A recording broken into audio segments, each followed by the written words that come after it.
Okay, lovely. So hopefully that's recording. I'm going to start with an introduction. So thank you everybody for joining in for the last 3 months. I'm Elizabeth Hutchinson.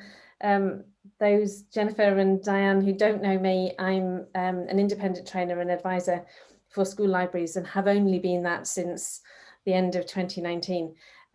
Previously, I worked at Schools Library Service for a few years and was head of service for a while. So to be able to put together some kind of really in-depth CPD for school library staff to get together has been fabulous, and we've really benefited from reading your publication in ways that I didn't expect to when I first started. So I want to say thank you before we even start. I'm going to pass over to Daryl, who will introduce Dianne and Jennifer. Daryl is the creator of Fossil, a good friend of mine now. He's not going to get rid of me easily. We've known each other since 2013 and is the head librarian at Oakham School. He doesn't need an introduction any more than that. I will pass on over to Daryl and he can start the session. Thank you. Yeah, so when we first discussed and planned and set the date for this, in our wildest dreams, we couldn't have imagined the circumstances that we would be holding it in. I think there was a newspaper report, a newspaper headline, either today or yesterday, I think, that there has been a change to lockdown rules in the UK on average, something like once every 4.5 days. The rules change. So yeah, many of our colleagues, unfortunately, have been furloughed or drafted in for non-library work. So we're very grateful for the opportunity to record this and to share it with those colleagues who've joined, who've journeyed with us over the last 3 months, but couldn't join us today. I've written about Dianne and Jennifer kind of in the introduction to the discussion. So really what I'm just hoping to share is something from a personal perspective in terms of how I came to meet Dianne and Jennifer, and something of how we ended up here in this meeting today. So I was very honored to be invited to speak at the International Association of School Librarianship Conference in Dubrovnik in 2020. And that invitation came about through being elected to the Section Standing Committee for School Libraries of IFLA earlier that year. And I had the good fortune of meeting Dianne at the IASL conference, who then introduced me to Jennifer. And at that point, I had no idea of the extent of their influence on school librarianship, and not just in Alberta. So it's only really now, having had time to immerse myself in Focus on Enquiry, which was published in 2004, that I recognize the extent to which that document influences the second edition of the IFLA School Library Guidelines, which was published in 2015. And I think that was a really powerful experience for me to be rereading the IFLA School Library Guidelines and recognizing clearly ideas that had been positioned in Focus on Enquiry. And I think the real significance of that for me is that the IFLA School Library Guidelines, I am increasingly appreciating, is such a vital document with global reach and impact. And it's their abiding commitment to the strengthening of our profession in its many and varied manifestations around the world that brings us together today. So I've become increasingly convinced, and this is a conviction that Elizabeth certainly shares, is that inquiry is the only way for the school library to become integral to the educational process. As the IFLA UNESCO School Library Manifesto proclaims, And that's because inquiry is an educational process that is ultimately empowering for our children. And I think one doesn't have to look very far to see the terrible consequences, I think, of the failure of educational systems to equip children for the kind of realities that they need to deal with. So the complete absence in the UK of school librarianship from initial education and training, and until recently inquiry from in-service education and training, really necessitated the formation of the fossil group. And that really is a collaborative effort to bootstrap inquiry in and through the school library, and through the school library into the school and into the educational system more broadly. So I am deeply grateful to Dianne and Jennifer for their immediate, and that is really what struck me, their immediate and unreserved offer of practical assistance in our efforts. I'm grateful to Elizabeth for hosting the discussion of focus of inquiry over the last 3 months, and that laid the groundwork for today.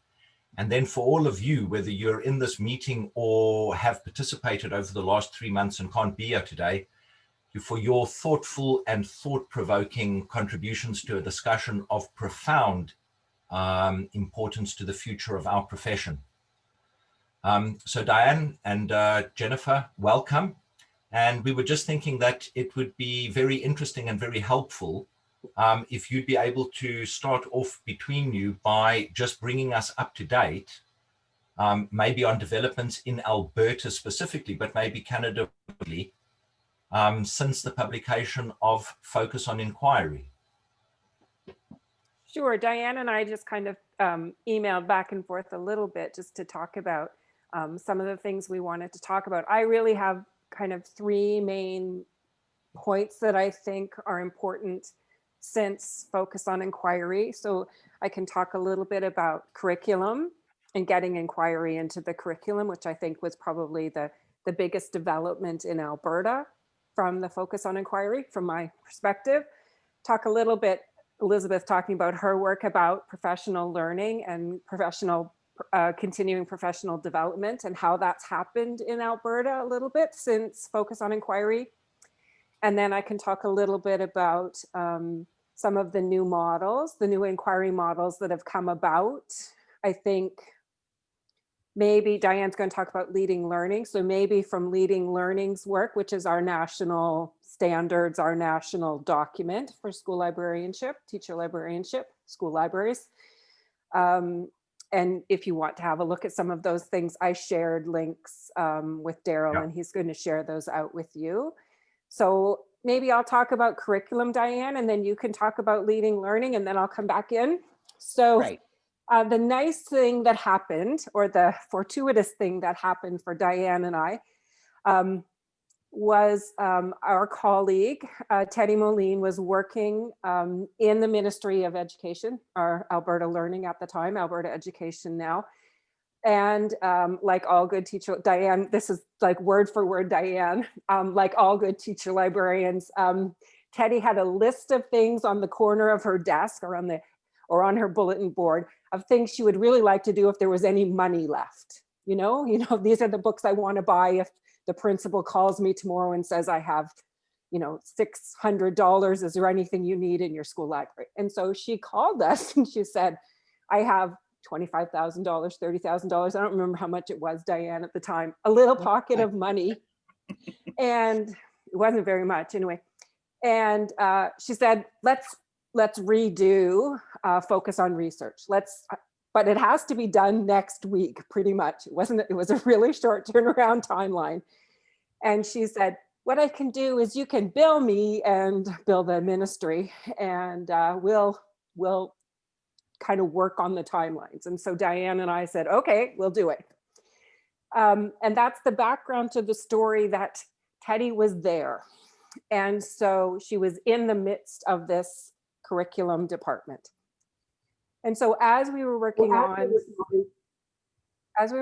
Focus on Inquiry, they were also working on the social studies, updating our social studies curriculum in Alberta. And so Teddy was able to take the foundational work of Focus on Inquiry and put it in our newest curriculum document. And in the social studies curriculum, the model is there, the outcomes are there, the sense that inquiry is foundational to the way that we think about and learn about the world in social studies. And so to kind of make that happen, so the new social studies curriculum came out in 2007, but they started doing professional development work on the social studies curriculum before that. And so the government at that time had money and gave a lot of money for continuing professional development. And this was all done through regional learning consortia across the province. And so it's the only time that I know of, Dianne will maybe know more, where they really spent money on professional development for a new curriculum document in my time, so in my 20 years in Alberta. And so I think that those two things went hand in hand, that Focus on Inquiry became embedded in a curriculum document, and there was a huge amount of money spent on professional learning. And then other organizations, the Galileo Network in Calgary, picked up on that Focus on Inquiry work as well, and continue to do professional development work around inquiry as a result of those initial regional learning consortia presentations. And so teachers all over the province went. There were half-day sessions and one-day sessions and in-school sessions. I mean, every possible model of professional development happened. So to me, those are the two big things that have happened since Focus on Inquiry in Alberta. So Dianne maybe can pick up from there. Okay, I'm going to go back and tell a little bit of the backstory. Okay. Because long before Jennifer and I actually met in 1984, working with the Library Association of Alberta, which is the public and academic libraries, there was a lot of pressure put on the provincial government to develop a school library policy. And it was called Focus on Learning. So again, that strong link that Daryl's talked about between learning and teaching and libraries. And at that time, there was a lot of money put into PD as well. This was the time when the Conservative Party was actually the Progressive Conservative Party. That was the name of the political party that was in power. And they actually had progressive ideas. And there were workshops, as Jennifer said. In this situation, we didn't have the regional consortium, but there was more money available. So I went out to all places all over the province, and there was a team of people in the other major city, Calgary, as well. So having that hook with the Ministry of Education is very, very powerful. And it showed in 1984, and it's showed in 2004. The other interesting thing for me is that the first initiative for Focus on Research, which came in between the policy and Focus on Inquiry, was the message from people in the schools to the ministry that, okay, this is a lovely policy, although it's all shoulds. You don't have to do anything, typical Alberta policy making. But there's no support for instruction. What are we supposed to do with this? I mean, it says instruction in the model, but what are we supposed to be instructing, and how are we going to do it? So that led to the Focus on Research in 1990 and the Focus on Inquiry, thank you, Teddy, in 2004. Now, Jennifer said I was going to talk a little bit about leading learning. So then that was, that was happening kind of at the same time. So Dianne and I were also working on the national standards, which was called Achieving Information Literacy, right all at the same time, 2003 and 2004. So it's probably why they're all kind of, you know, stuck in our brain in the same kind of way. So you can talk But about if that a we bit. look at those policies, our standards there were standards set in 1984 for Alberta. If we look at those, if we look at achieving information literacy, if we look at leading learning,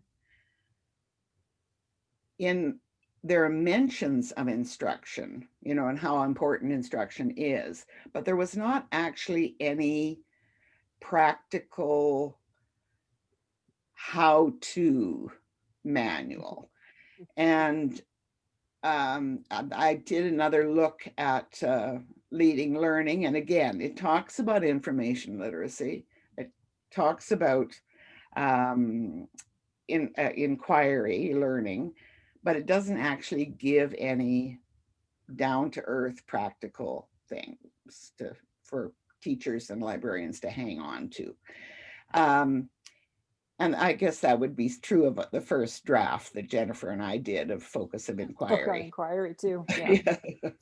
We got told we needed little tips, and even that the designer of the document was the son of a teacher librarian. So that was another kind of interesting piece to make it read more teacher friendly, so that there were these little, you know, Dianne and I wrote this fairly academic piece, and Teddy's like, no, you need bullets, and you need tips, and you need little. So we had to rethink and rework it a bit, a lot. But we did put some of the, you know, big important ideas from research in the back, just in case somebody still was interested after they finished. Exactly. But it was pretty scathing. I must admit, we must have looked pretty shell-shocked after that session with the School Library Association and the ministry people. You know, we thought we'd done quite a good first draft. Another thing that I think is very important is the work of the Alberta School Library Association, called Learning Resources Council at the time. They're struggling right now because there's a lot of struggling going on in education in Alberta. But one of the things they did was make sure there was a model, a big wall poster size model in living color to go on the wall of every library and every classroom that wanted one in the province of Alberta. And that was amazing. We didn't have enough paper cutters. So we made the posters, and then we had to fold them into quarters to put in the envelopes to mail 2,000 to 2,000 schools. And then a flyer with more information and how you could get the document and everything. But we didn't buy the right size envelopes. And so we had to trim the posters to fit them in the envelopes. But we didn't have enough paper cutters. And I still have carpal tunnel because I sat there at a table for 2 days trimming posters to mail out to 2,000 schools. But they got out, and they were on the walls. So important. That was important. You're right, Dianne. I forgot about that. Yeah. And in terms of the development of the international, the IFLA school library guidelines, one of the things that amazed me was the amount of interest internationally about school libraries. Yeah. There is really an unfulfilled desire for more support and more help. People recognize that it makes a difference, but they just can't put together or have the fortunate putting together that happened for us in Alberta. I think too, the connection with academic libraries might be something for the future. When I was just looking for some other materials related to inquiry, because IFLA, we proposed to IFLA to do a new book on models of inquiry. I kept seeing articles popping up from academics in other subject areas, in science, in business, in nursing, where they're using an inquiry model and they're reporting amazing results in terms of the depth of understanding. So moving away from covering the curriculum to actually diving deep and getting a solid understanding of the content and the confidence to be that the piece that I would like to see more about is what is the confidence? What does it do to the learner? And we've seen some of that in the school library literature now, more and more, talking about an ethic of care, talking about cultural competency and social justice. A lot of that underpinning is supporting children.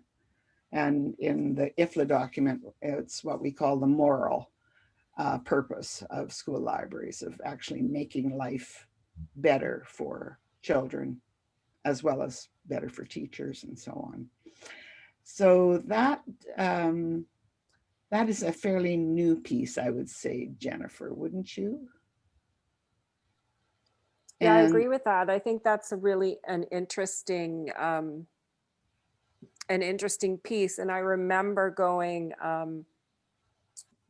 to a conference in North Carolina and Jean Donham being there, who had been a school librarian and then was doing work in an academic library. And it was an academic library conference. It was ACRL, the Association of College and Research Libraries conference.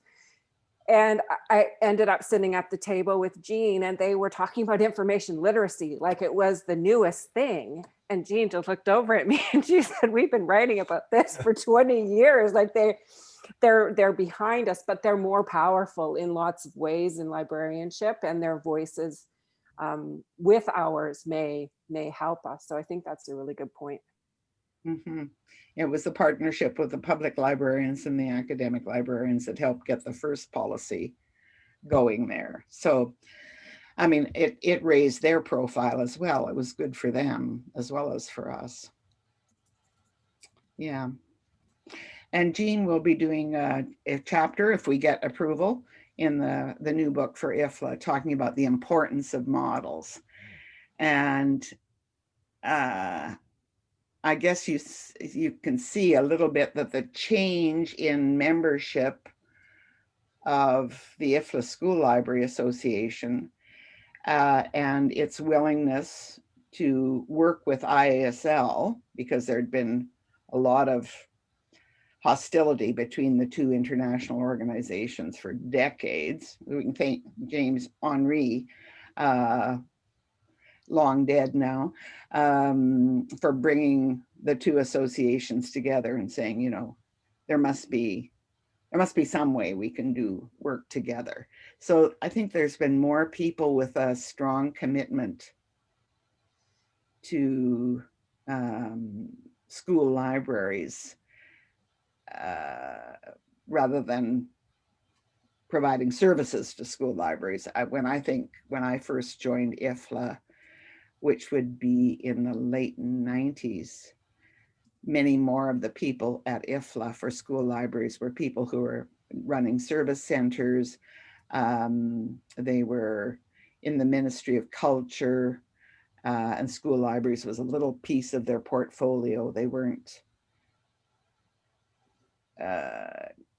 involved in school libraries at the ground level in the actual schools. And I've seen many more schools people in IFLA today.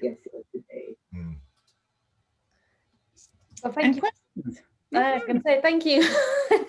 It's been fascinating listening to you. I'm going to start off by asking the questions, and then I think if anybody has got a question, I will ask you, and if you've got one, please just ask it. I think it's the best way to do it. So Tom Nielsen, who has been joining in our discussion, wasn't able to make it today, and he had a question that he'd like me to ask on his behalf. So before I forget, I will ask his first. So it was, why is it important for students to be aware of the research process as they go through it, was his question. Well, there's a lot of different answers, but I'm going to start out with the moral purpose. Very often in schools, we do things in kids with kids, to kids, without really involving them in the process. And it is, it's a real loss to understand that you are a learner and you're in charge of your own learning and you have agency is critical in all parts of the curriculum, or all parts of schools. And especially with the research process, which can be very challenging, and it gives us lots of opportunities to talk about waves of emotion and, you know, who's having, you know, what's going well, what's not going well. A lot of that sort of mediation kind of teaching helps students to see themselves as learners and what kind of learners they are, and to not expect or feel badly because they don't learn the same way as the kid beside them. So it's really about helping kids to feel in charge of their own learning.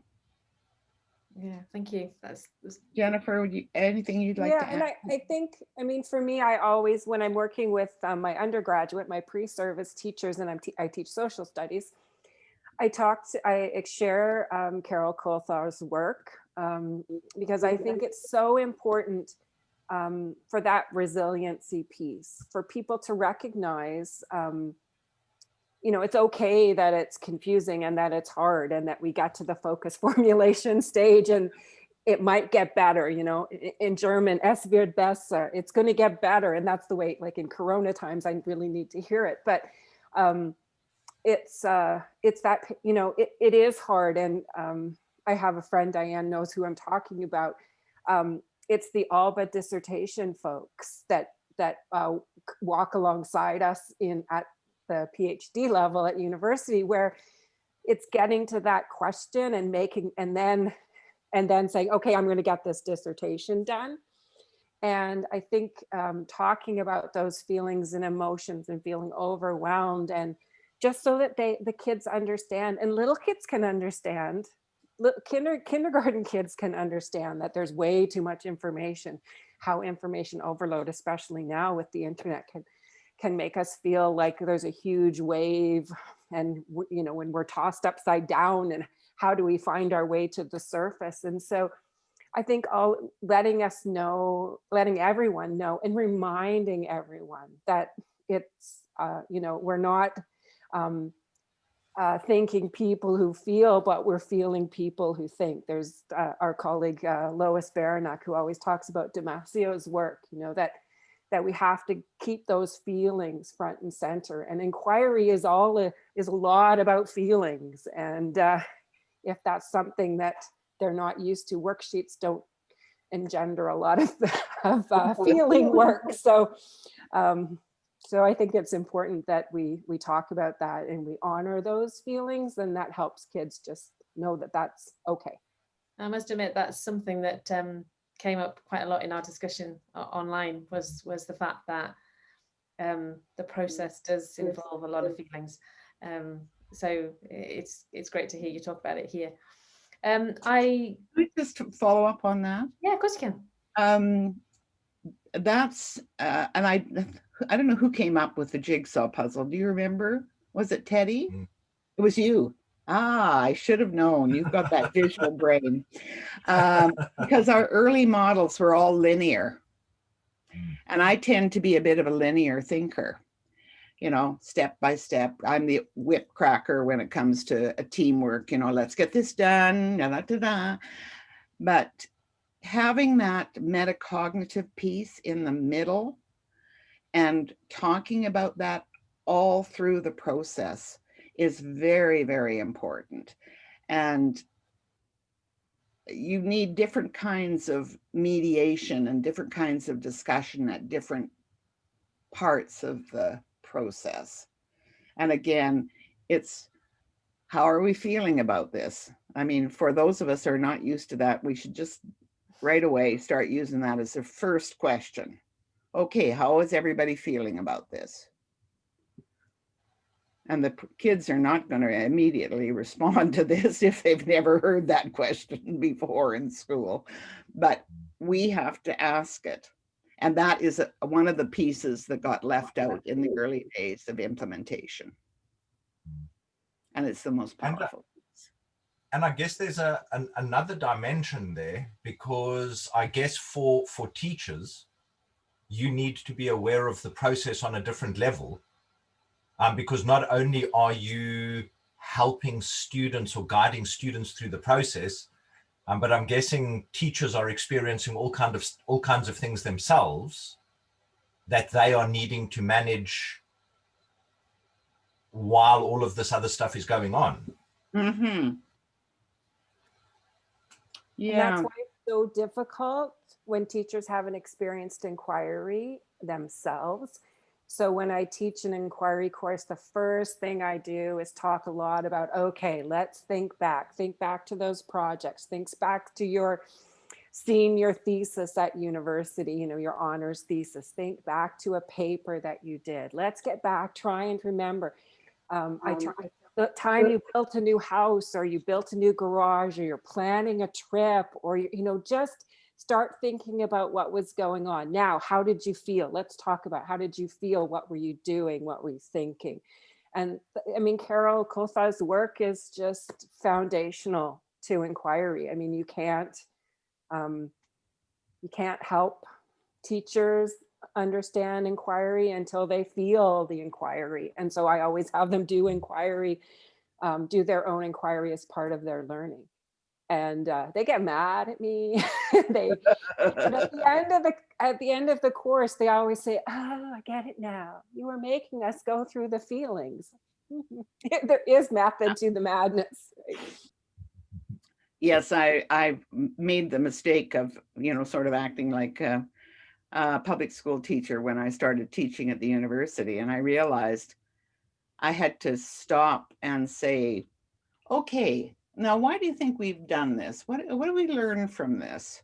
And to really take the time to have them think of themselves in that teacher role. You know, how will you, okay, we've done this, you're in second or third year of university. How will you use what you've learned today with grade 3s, with grade 5s, with high school kids, with, you know, the zitty junior high kid? Yeah, making our teaching and our thinking about teaching more evident to kids, modeling for them our thinking process. That's an important part of it too. And Jennifer comes from a very strong elementary education background. And I realize, working with her and other colleagues in elementary, how weak my own teacher education was. Maybe that's why I'm so thrilled with and so much love the whole inquiry thing, because it fills a need that wasn't in my own education or my own preparation as a teacher.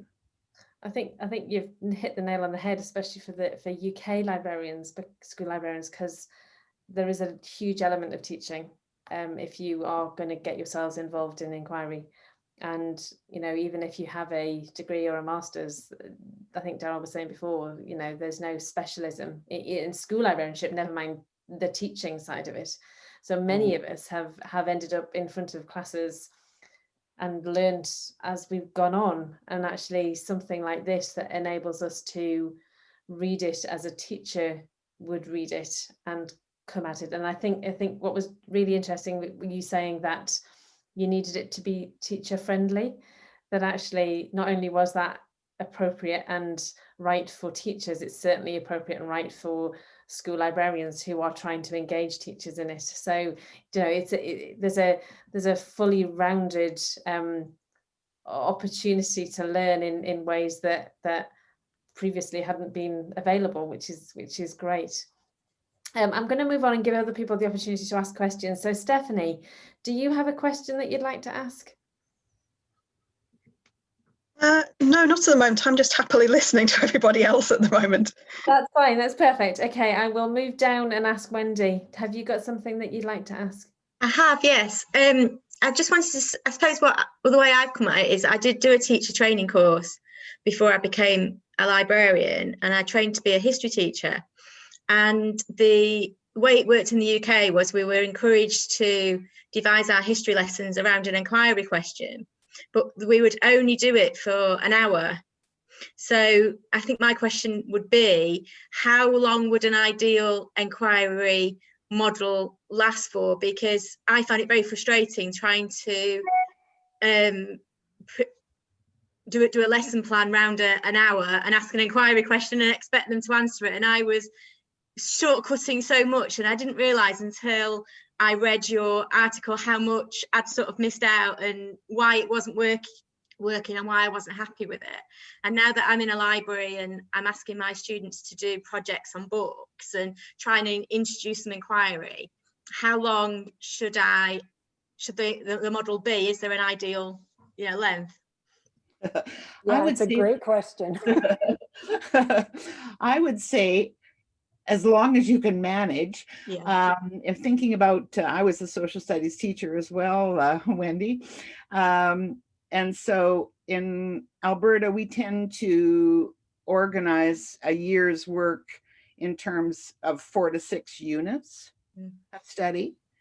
So I would say, and this is with little people as well as high school students, we start at the beginning to say, when we're working in this this unit, we're going to be doing some investigations, and start by things that you might find interesting, and keeping a list of things. So you're basically trying to engage them in the topic, help them see they can ask their own questions. I think there's a lot to learn, Jennifer. I liked your video that you shared with the Robertson program at University of Toronto. I learned a lot from one of my students who was trained as an early childhood educator and was working in the Child Study Center where they were using the Emilio Reggio approach. I always thought, you start a project with books. No, not in Emilio. You start with experiences, with things, with hands-on, with walks in the park or going to a museum, or that sort of thing. So you spread the process out.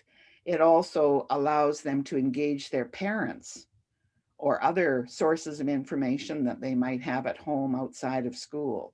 And that helps with connecting to the real world aspect of it.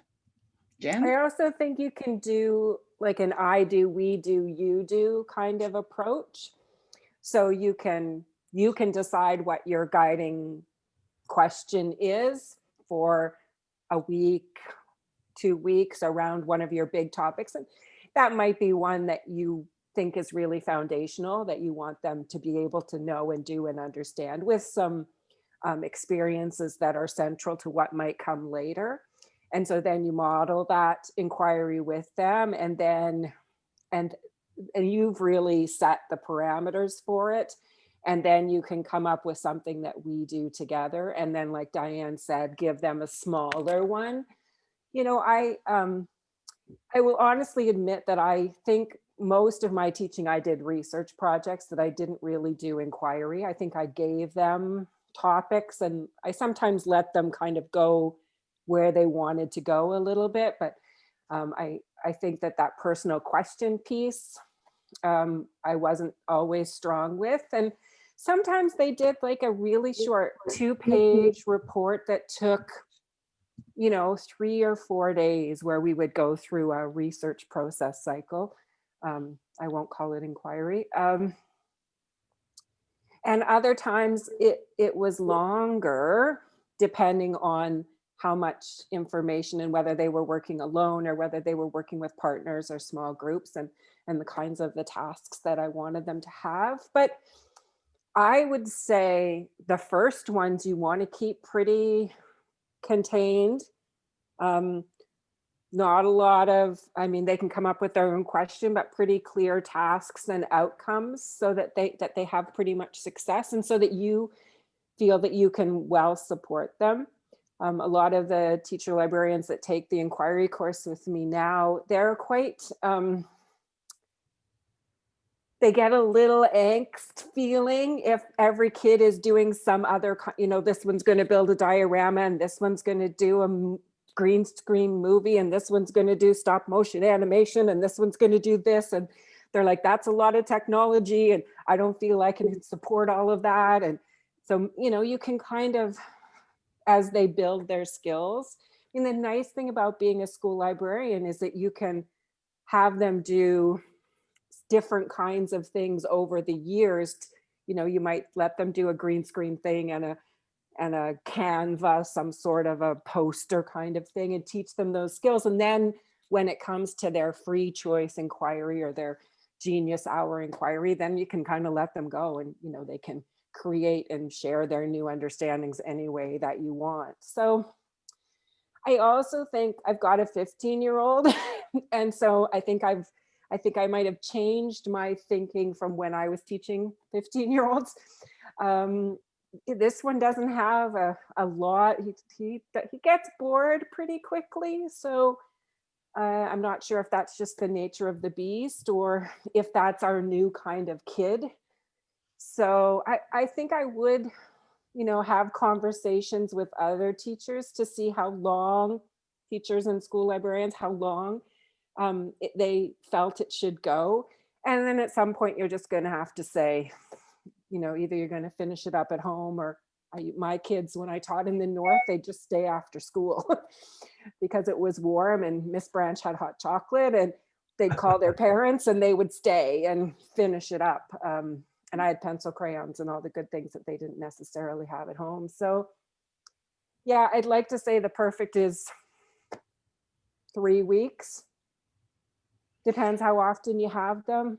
I would say 5 or 6 one-hour classes is about as much as they can probably, when they're older, they can stick with it. But then I watch those kindergarten kids, those Robertson videos, I still think about them, and they seem to spend days and weeks and months learning about bees. And so, so yeah, Yeah, I guess think it depends too on whether whether the students are developing some of those skills that they're going to need for the actual formal get a focus kind of inquiry piece. So you can build into, and this would be an interesting question to talk with the teacher that you're working with, you know, what sorts of things, these are the sorts of things they're going to need to do to complete this inquiry. How many of these skills have they already addressed? If not, can we build some of them in? Because it's putting too many eggs in the basket to have to teach them all the skills they need. And sometimes, depending on your goals, you may provide all the resources. You know, you might cover all the tables in the library with books that are going to be useful and just let them dig around in there and share. What did you find out? To, you know, just to build that excitement and interest, and also to help them come up with a question that they would like to pursue within the topic. I mean, I'm a great believer in having inquiry curriculum based.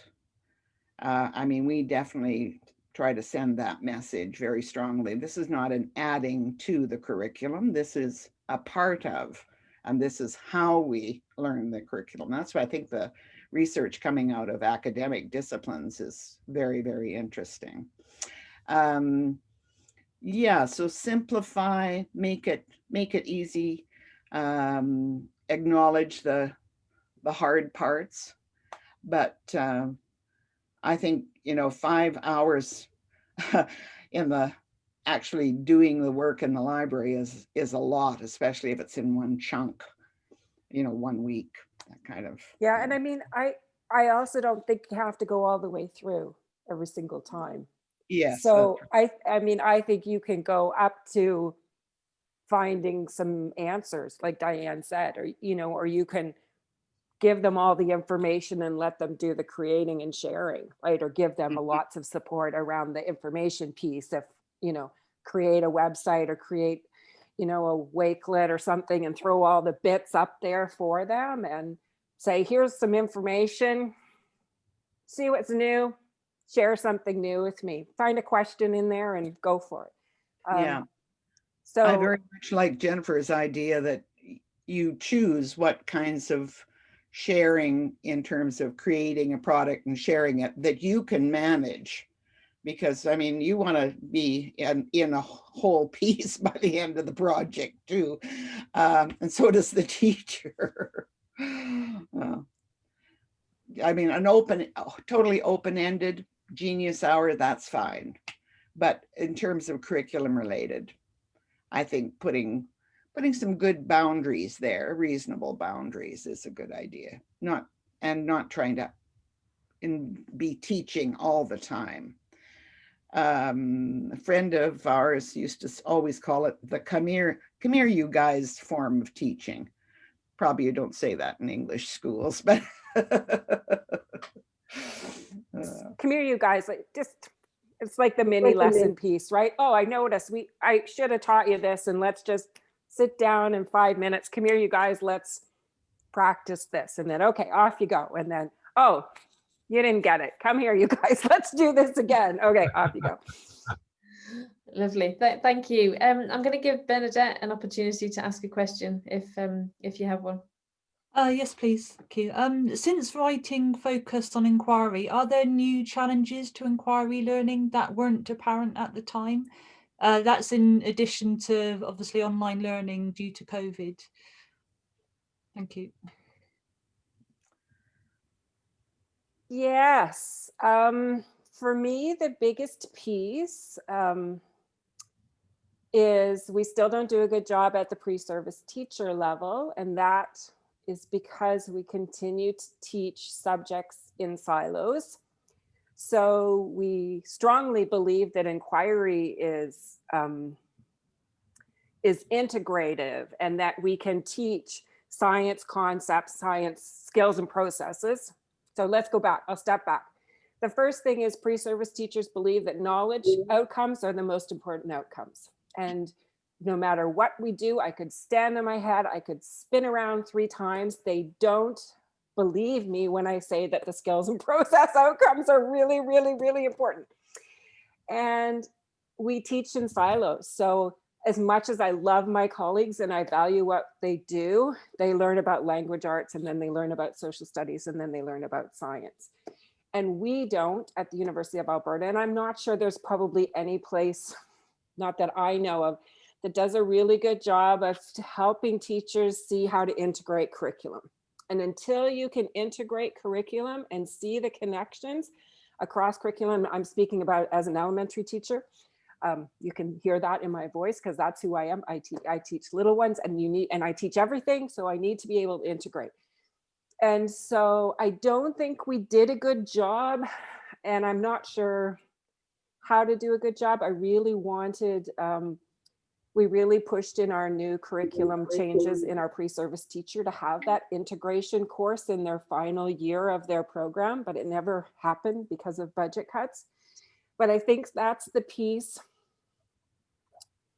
And I say this, and I'm sorry for high school teachers. I think high school teachers teach subjects and elementary teachers teach kids. And so I try and help them see, like I require them in assignments in social studies to look at the language arts curriculum and say, these are knowledge outcomes, but the skills and process outcomes can be met through inquiry. And so then they say, oh, wow, that's amazing. I can actually teach social studies and language arts at the same time and meet the same outcomes. Or I can teach science and language arts through inquiry and meet the same outcomes. it's so much harder in secondary schools because teachers don't teach science and social studies and language arts all mixed up together. So that's the big piece for me. That is that we've talked a lot about competencies and we talk, certainly new curriculum documents talk about skills and processes, but we still test to knowledge. And until we stop testing to knowledge and start valuing skills and processes, I mean, I say this all the time, Saskatchewan is a province. It's in the middle of our country. And I always say, I don't care what the 4 major exports of Saskatchewan are, because I can find those on my phone. I want to know what it means that we dismantled the Canadian Wheat Board. I want to know what it means that potash is, all the potash mines are owned by Australia. I want to know what it means that the price of, that canola is being not allowed to be shipped to China because of a diplomatic war, right? Those are the questions that matter in 2021, not the 4 major exports of Saskatchewan, but that's what they're going to be tested on. And so it's a hard sell with teachers because of testing. So it's a great question. I don't know. I wish, but those are things. I wish we could value skills and processes more. And I wish we could fix it all, throw out the knowledge. It's not really just only the undergraduate students who are in teacher education. Several times I've had experience with people who are taking a look at professional development for science teachers. And their first approach to assessment is to look at how much content knowledge they've developed. And, you know, that's important, no doubt it's important, especially, you know, getting your facts right in this world. But people have a harder time thinking about the skills and attitudes. That's, you know, the motivation to continue as a learner in that area. I wonder if the middle schools have been more successful with this, or you know more, Jennifer, about the Galileo network. Are they having more success with that? I know they're looking more at discipline-based inquiry rather than, you know, focus on inquiry is a generic kind of approach, and you have to apply it in the disciplines, but they're looking more and more at the disciplines. And I think that's a piece around working collaboratively with teachers. I mean, I think it's when a teacher and a school librarian can work together, and the school librarian brings the inquiry piece and the resources piece and the information literacy piece, and the teacher brings the content knowledge piece, that's a great partnership. But in our curriculum documents, the skills and processes are the responsibility of the classroom teacher as well. I just don't think they're being taught. And so it's trying to find a way to like flip to those pages in the curriculum document and highlight them and remind the teachers that they're actually there. I got very excited a few years back because Guernsey decided to bring in a new curriculum, and it was all skills based. It was the light at the you know the end of the tunnel. They'd seen the light. They went through the whole process, rewrote the whole curriculum. Then there was a change of people at the top, and knowledge base came back with you know there was just, they didn't have time to embed anything. They didn't have, and you know, it was a real fight to actually be on, you know, sat at that table as the only librarian that was talking about how important these skills were. It's a continuous battle, I believe, you know, and I don't think it's one that's going to be easily solved in the foreseeable future. I don't think. You know. Changes We've watched the province next to us develop a new curriculum with core competencies across all curriculum areas, collaboration, cooperation. They have a design kind of course in there too that's really amazing. And they did get rid of a lot of the knowledge outcomes. So it can happen. Unfortunately, like you, we have a government that believes that they should learn Roman, Greek history in grade 4, and that they should learn the history from, what is it, 2,000 years ago up until Canadian Confederation when they're in grade 4. So yeah, and the new Minister of Education put out a statement that there be no more inquiry learning or discovery learning in Alberta. Well, thanks to the joys of decentralization and a very strong teacher union, people, said, oh, no. And the people continue to do the work. Like the Galileo network must be something like 50 school districts. And I think we have how many school districts? Not very many, more than that, about 70, I think. Yeah. So thank God for decentralization. Sometimes it helps. Daryl, do you think there's anything of that sort of coordination, discipline-based kind of thing with the International Baccalaureate? Yeah, or is it more siloed? I was actually just going to underscore what you were saying in response to Bernadette's question, because Ofsted, which is the government department or agency Yes. that's responsible for inspecting schools, very helpfully reminded teachers recently that remote education is a means, not an end. The aim of education is to deliver a high quality curriculum so that pupils know more and remember more. That's it. Certainly, the IB has a very, very different view of what education is and what education is for and how you go about that there. The bigger problem for us is that many IB schools still approach, so teachers in IB schools approach what they're doing. So whether that's middle years program, primary years program, diploma program, with that mindset. So it's still grinding through the content as efficiently and effectively as possible.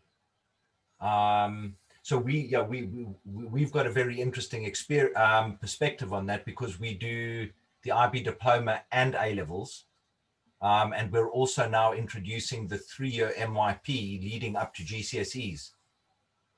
And you can tell, you can count maybe on one hand who are IB teachers and who are teachers who are teaching IB subjects. Yeah, right. I had a student in my inquiry class just recently, and she has been working in an IB school for 15 years, and she kept, we do inquiry. I do inquiry all day, every day. That's all I do. I only teach through inquiry. And then when she did her inquiry project, she was like, oh. I said, well, first of all, you have to give kids a choice. Well, we don't give kids a choice in IB. I'm like, I said, yeah, you have to ask, they have to kind of ask a question. You can't just give them the question. I mean, there has to be some, yeah. And then by the end, she was like, oh yeah, I'm not doing inquiry. I'm like, no, you're not.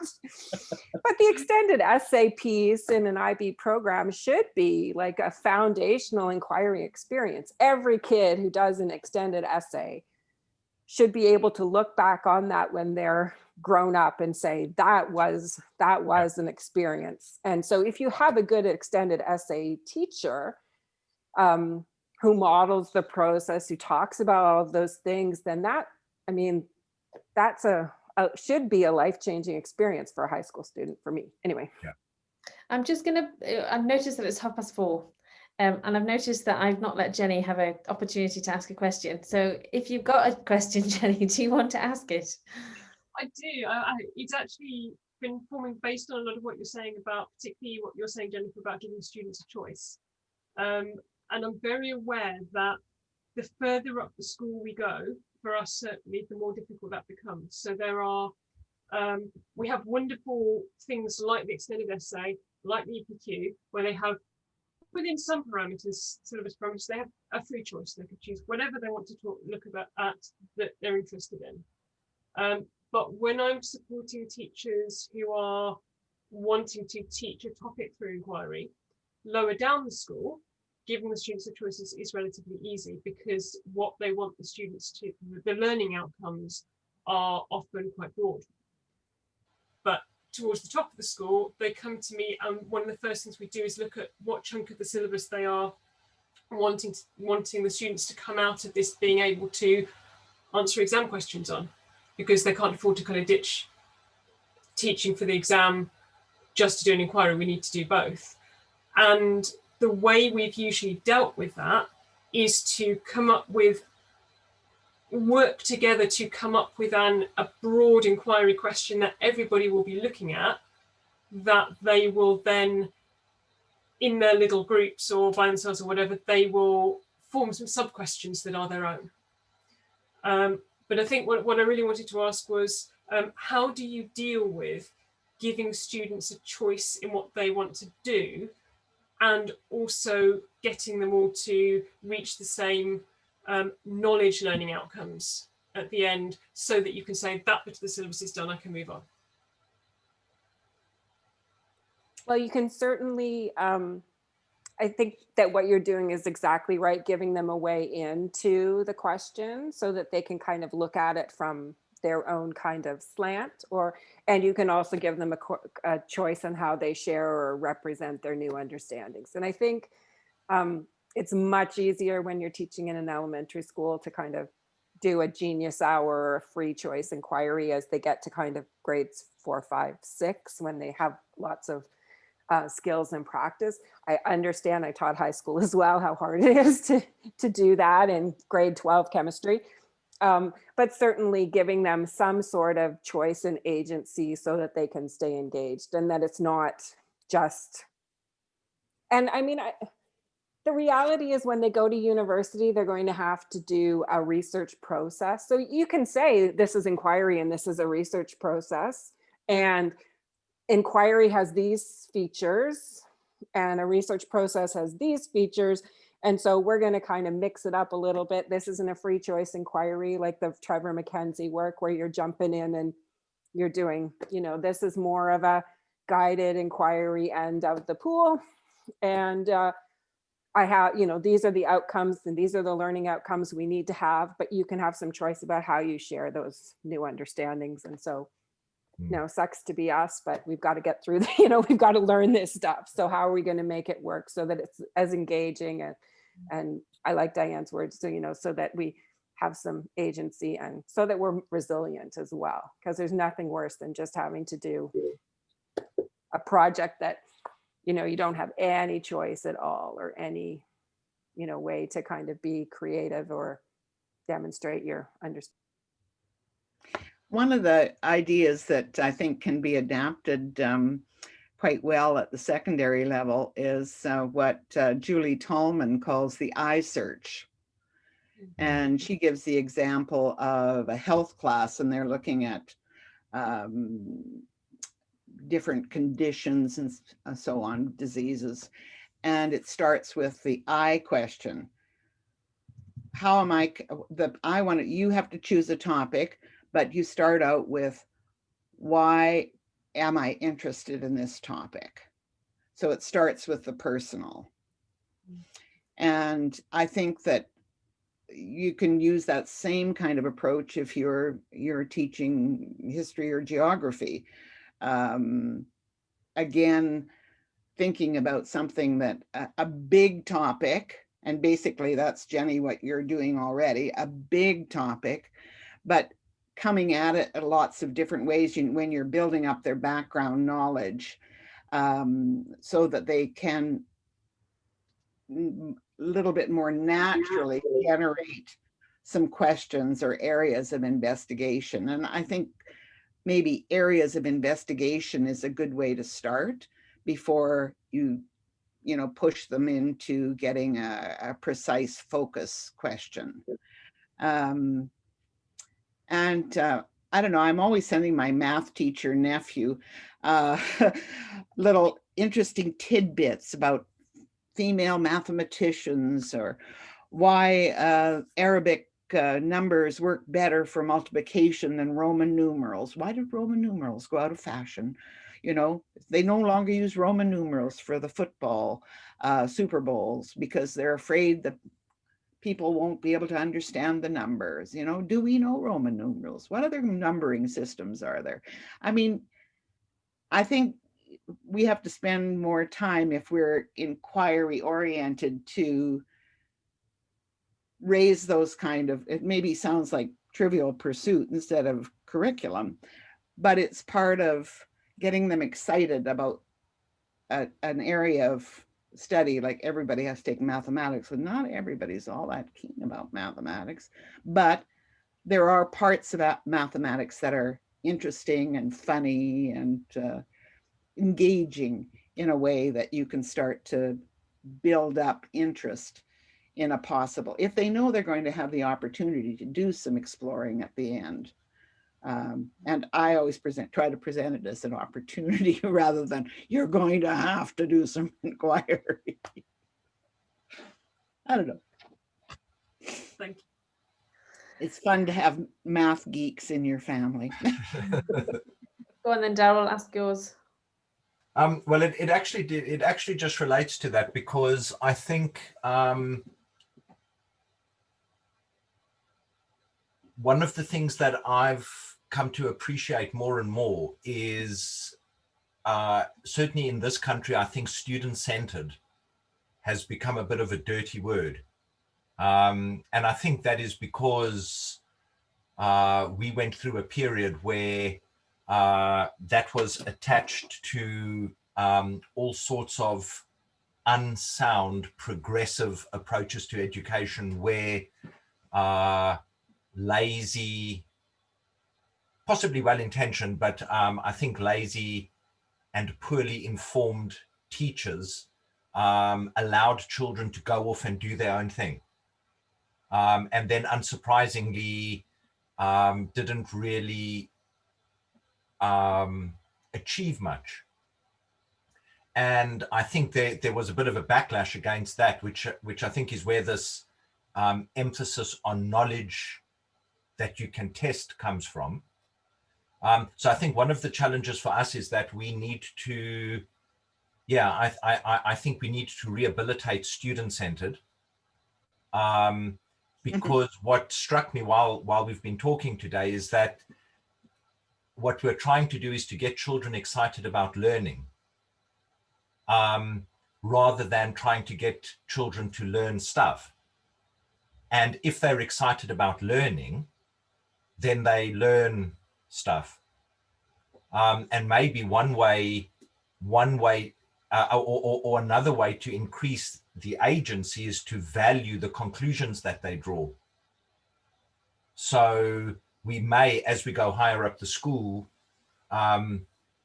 face more restrictions on how we open the topic up initially. But if we genuinely value them as inquirers, as thinkers, as human beings who are forming their own conclusions, if we really value that and give them opportunities to share that, maybe in increasingly personal ways, that may be another way to open up what is relatively narrow content focus. Mm-hmm. I'm wondering too if it isn't a valuable aspect of being more open to different ways of learning, different ways of thinking, different cultural and backgrounds. I mean, one of the things that struck me working with some Indigenous graduate students and editing their work was how they always started with identifying where they were located in terms of their family, their background, the land where their family had originated. And that, I mean, I think that's one of the things that always intrigued me about the iSearch process, is that it put a value on the individual's interests and ways of thinking, their knowledge and their community's knowledge. And that's something I think is a future struggle for us, certainly across North America, and certainly in terms of Canada working to make a better educational situation for Indigenous kids. That's a really big issue for us right now. And Bernadette, I'm going to jump in because I've been thinking more about your question. The other thing that I think is that the language that we use for the model. So the BC model uses the word wonder as the starting point. And I think language matters with kids. And I think that if we build this sense of wonder, if we talk about wonder from all the way, you know, to big kids, but starting with little kids, I think that's a really nice word along with that iSearch concept. So I do like some of the new models with the new wonder, explore kind of words in them. I think we as teacher librarians, school librarians, as teachers, I've seen some good work happening in my son's former junior high, showing teachers as learners and as wanderers, and they have boards outside each teacher's classroom, and there's a new question like, what are you wondering about? Or what TV show are you watching this week? Or what book series, what book are you reading right now? Or what is something that you've been wondering about? And I think if we can build that sense of wondering about, that it'll help us do inquiry, so that we really need to teach kids stop asking questions, right? By the time they get to grade 6, we've beaten the questions right out of them. You know, like I taught grade 1 and all they do is how come? And my kid, how, why, what, where, up, down, you know, all of those. And so I think we need to get back to that as well. And so maybe it's okay just to wonder a lot more and be intellectually interested in things. I mean, I think that's something that I really value in myself, and so I really want to share. I find that a lot of our teachers don't listen to the news. They don't read. Our new teachers, they don't read. They don't really seem all that interested in the world. And I spend half my life on Google trying to find stuff out. I'm intellectually curious. And I think if that's a really important piece that comes out of inquiry, is that kids will become, or will build the skills to be intellectually curious, and then to continue to ask and answer questions for their entire lives. And that's really important to me. So however you do that in your schools, if you have wonder boards, if you can get your teachers to wonder, if you can have, you know, you can have things happening, wonder fairs, and I don't know, I'm a big into wonder right now. So the language as well, Bernadette, I think is important. So Dianne might not give me permission, but I'd throw out the words and start again with some new words. Well, it does make me think, you know, we developed this document 15 years ago. It's probably time we need to take a look at it. And although I really think there is a great value in using specific vocabulary and lexicon, that's helping people to internalize a model is an important part of it. I was thinking about the comments we've made about, you know, knowledge versus skills and attitudes, and they get taught very incidentally. And with incidental teaching, you don't really have much, you're not really shaping or controlling, or, you know, it's hard to know what you're actually teaching if it's not deliberate. You know, we all know about the hidden curriculum or not so hidden curriculum. So that would be another aspect, I think, that might be worth investigating with, you know, the whole question of how do you teach specific skills and dispositions in a thoughtful way. I don't know. Ladies, I'm going to jump in and say it's 4:45 here. Okay. I'm more than happy for us to continue a little bit longer, but just if anybody feels that they do need to leave at this point, and obviously Dianne and Jennifer, if it's time for you to wrap up, then please say so. But I don't want anybody thinking, oh, I need to go and do something and feel they have to stay. I've got so many more questions. So I don't want you to leave. How much longer are you willing to give us? And is everybody willing to stay for a little bit longer? I can absolutely stay, so no problem. I have a pizza place across from my house, so Okay. you just order pizza and go get it. So I'm not even making dinner, so it's all good. That's perfect. So if anybody feels that they need to leave, then please just, you know, drop out, and nobody's offended if you need to go. Personally, I wanted to ask a couple of questions from what you've said.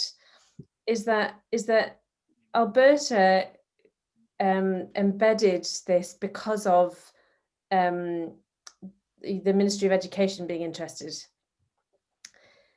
Obviously, most of us that we're nowhere near that. You can't even get our governments to talk about inquiry and why that's important within education. Do you have any suggestions or ideas on how we start the conversation on that next level, which is obviously head teachers, governors, that kind of thing? There needs to be a route in, and most of us work at the level of that teacher, that one teacher is interested and will allow me into their classroom to support them, and then hope that you've then got you know, somebody else hears that that's a great thing that's happening and they want a piece of it. We need to start at there needs to be a pincer movement. So you need that interest within the teaching fraternity, that there's something bubbling on underneath. But how do we engage head teachers? What is it that they need to hear from us to make them start listening? And I just wondered if you had any ideas. I really don't know your school system well enough to give much advice, but I guess I'd ask a question back.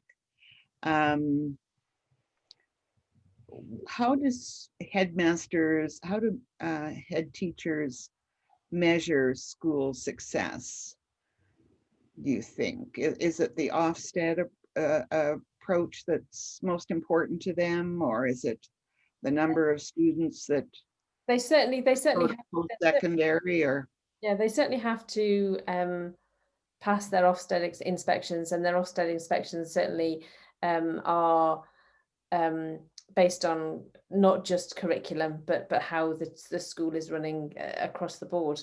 But they're judged on their results, on their exam results mainly. Would everybody else agree with that? I think is what I would say. So, so if we could prove that academic attainment was increased by engaging students in inquiry, we'd be on a winner. Yeah, well, that's a complicated process. You know, there's a lot of work has been done in the United States where they have, you know, standardized testing and all that sort of stuff that is not possible for us in Alberta. Although we do have province-wide testing at various levels, and on occasion we've looked at, you know, what are the areas where Alberta kids don't do well, and often they're in the areas that, boy, they sit right there in inquiry. But that argument has not really been particularly successful. It's meaningful to us, but not to the politicians. I don't know, maybe Ofsted is the place. I don't know. It's so hard to, as you know, Jennifer's recounting of how focus on inquiry came about. Sometimes it's, you know, just serendipitous craziness. So has focus on inquiry remained in Alberta? Is it still used widely, and is it still embedded? No. It's always surprising that they come to it again. I didn't know. I have never seen it before. I didn't know it was a document. We also have an information and communication technology curriculum, and every year I have 3/4 of my teachers have never seen it before, and they're all certified teachers. So you know, it seems to come around every once in a while. Even though it's embedded in our social studies curriculum from kindergarten to grade 6, lots of teachers don't really teach social studies with an inquiry focus, even though that's clearly how it's meant to be taught. So yeah, it's a tough question. Well, I'm glad you haven't got the answer either. Sorry, we haven't come up with an answer either. It's, again, if teachers and head teachers haven't experienced, first of all, working, like if teachers haven't worked with a school librarian or didn't have a school librarian, I mean, when I was growing up, so I grew up in the 70s and the 80s, I had amazing teacher librarians from kindergarten through to graduating from high school. But so many teachers now have never had a teacher librarian or a school librarian that does the kind of work that we want teacher librarians to do. And so they don't see how they could have an impact on their students' learning. And lots of principals. I mean, Dianne, we often have teachers, Dianne followed principals because they wanted her. So they would, you know, people would say, oh, you need Dianne. Or we have other colleagues that would follow a principal would move, and then the teacher librarian would go with the principal because the principal could imagine and could see the value of that position. But it's very difficult when it doesn't happen, when it's not mandated, I guess. I started out in a rural school that didn't have a school library. The public library was just in its infancy. You know, how did I end up in libraries of all things? Well, I came from a family that were, you know, they were big into reading newspapers, books, big into talking. I don't think I actually really got to think about school libraries until I saw school libraries being organized in the elementary schools that I started teaching in the late 60s. So I think Jennifer's point, you have to kind of see it to believe it in some ways. And I think that's the crippling problem. That's the crippling problem for us, because you're in a position. So you and Jennifer are in a position where you at least have an idea what you would expect a good teacher librarian to do, regardless of whether they do it or not. And then you at least have a chance that those who have that clear expectation, the knowledge and the skills and the support to do that, can demonstrate what is possible when they have the opportunity to. Whereas here, you know, I think one of the biggest struggles, and actually, you know, it absolutely amazed me, the level or the lack of engagement with, say, for example, the IFLA School Library Guidelines, because any kind of sense of a pedagogical program and an integral role for the librarian through the pedagogical program of the library, there's no agreement on that, let alone training and support to go with that. So part of our struggle is actually just trying to create a clearer picture for librarians of what they can and maybe should be doing, so that they can begin to demonstrate what is possible where they have opportunities to do so. Well, I've always said, you know, headmasters are called principals in Canada. And I always say, well, it's the principle of the thing. Is there any kind of headmasters association or PD program or something of that sort that would give you an entry into talking with headmasters? I think there probably is.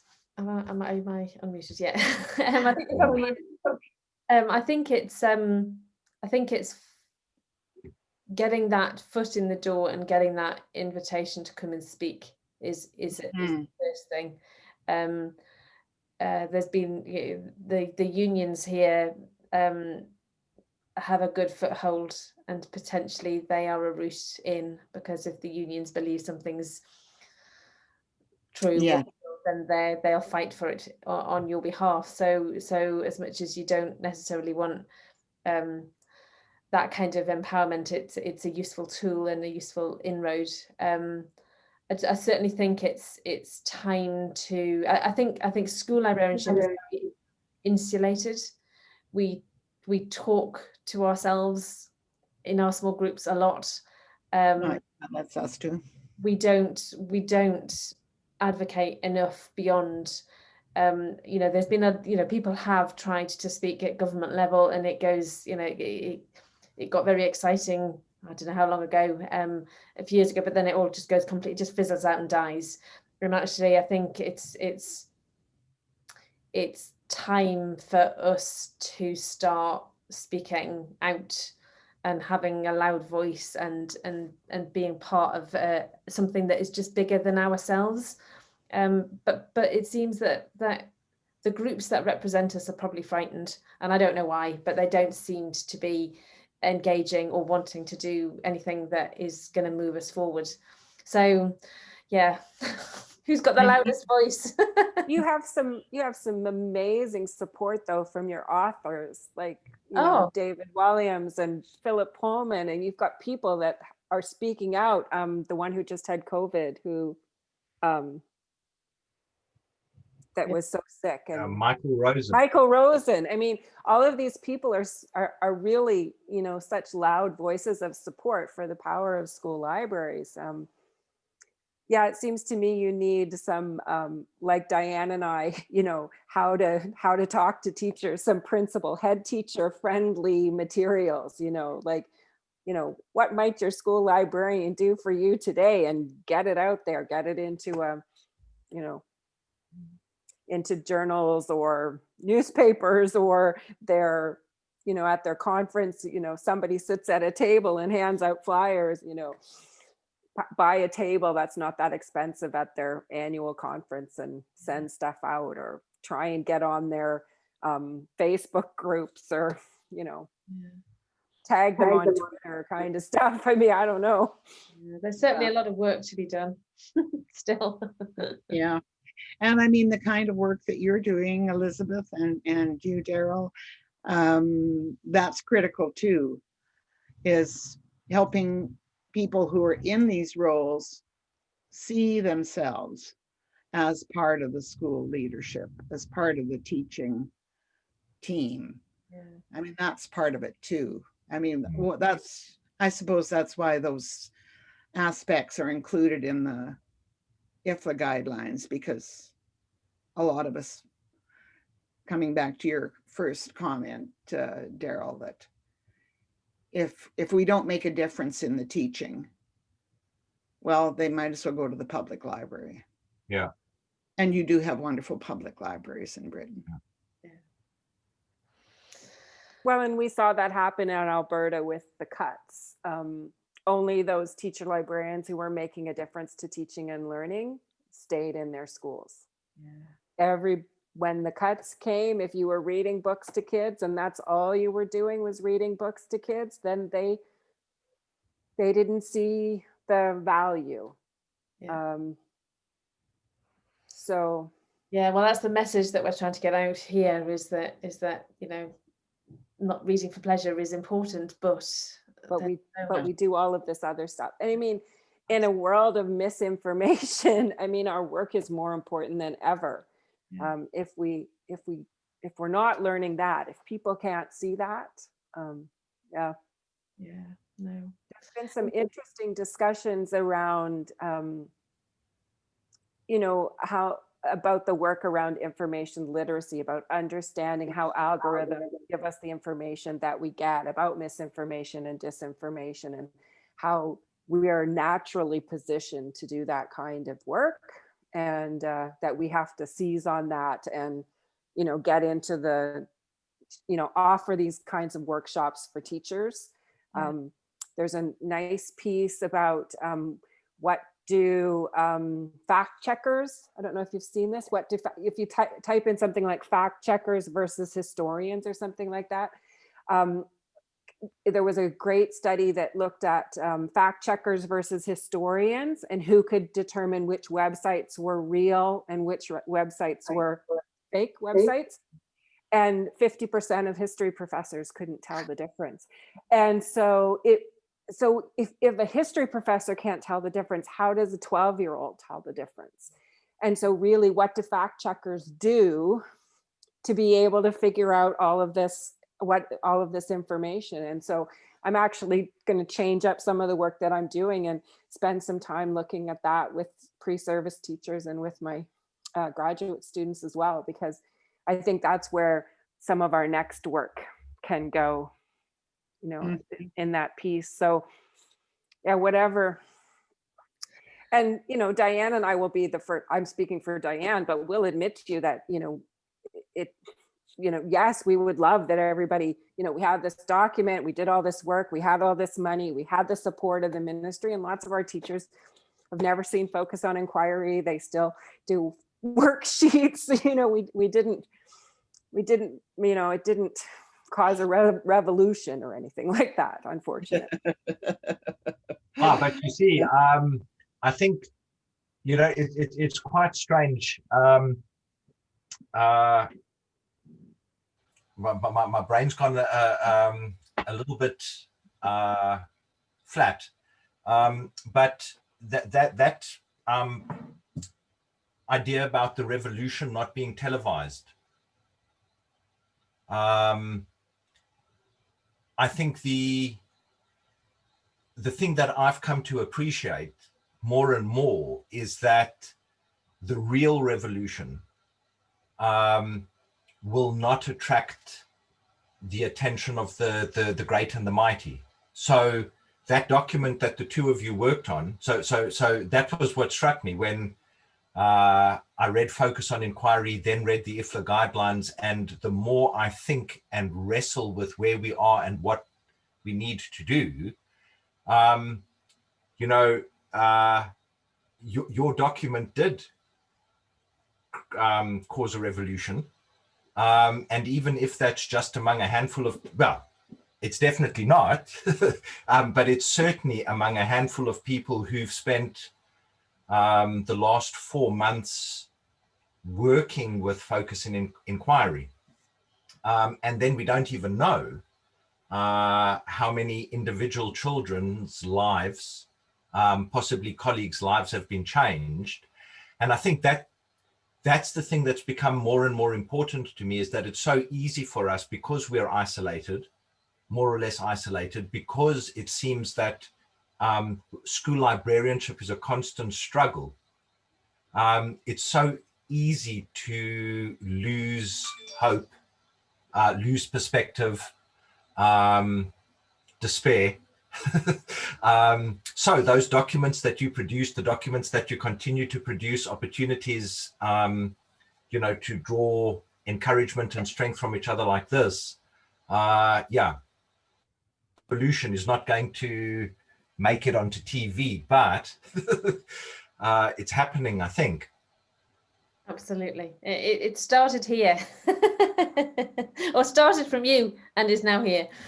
Okay, I'm going to bring this to an end because we're all tired and frazzled, and I just want to really thank you for your time, Dianne and Jennifer. It's been fascinating talking to you and listening to you. I really hope that we stay in touch. You know, there's certainly lots more to be discussed and chatted about and hashed out. So, you know, I really want to thank you on everybody's behalf for giving your time today. It's really, really much appreciated. Well, thank you. It was, I hope there'll be a paper or a presentation for ISL in Denton, Texas in July. It's going to be all online. So it would be great to have a presentation about your experience of the professional development that you've done around this. That's an important piece. Absolutely. Well, I'm sure we can cobble something together, can't we, Daryl? Oh, I'm sure. Well, they said that I was looking today because the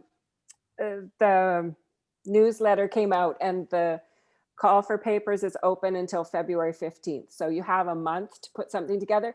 But I agree with Dianne. There's, I think professional learning, professional development, continuing professional development is so important. And so everybody's looking for new ways to make it happen.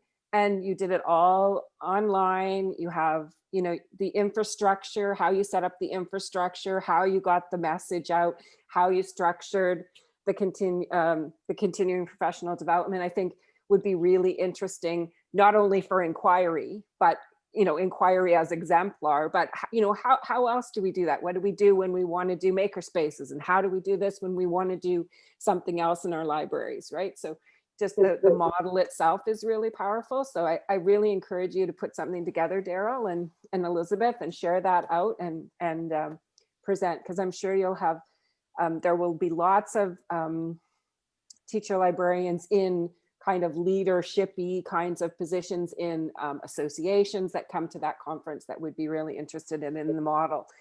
I sit on the IFLA section on education and training. And so we've been really wrestling with how do we do this kind of PD, right? You know, yeah.